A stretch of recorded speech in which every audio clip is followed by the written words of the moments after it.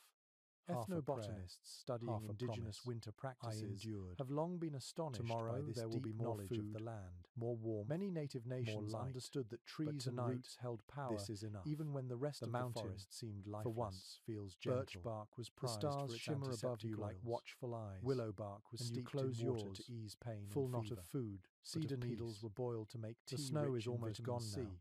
The last patch against scurvy long before anyone knew what the word rocks. Water runs freely through the gullies. Every taste,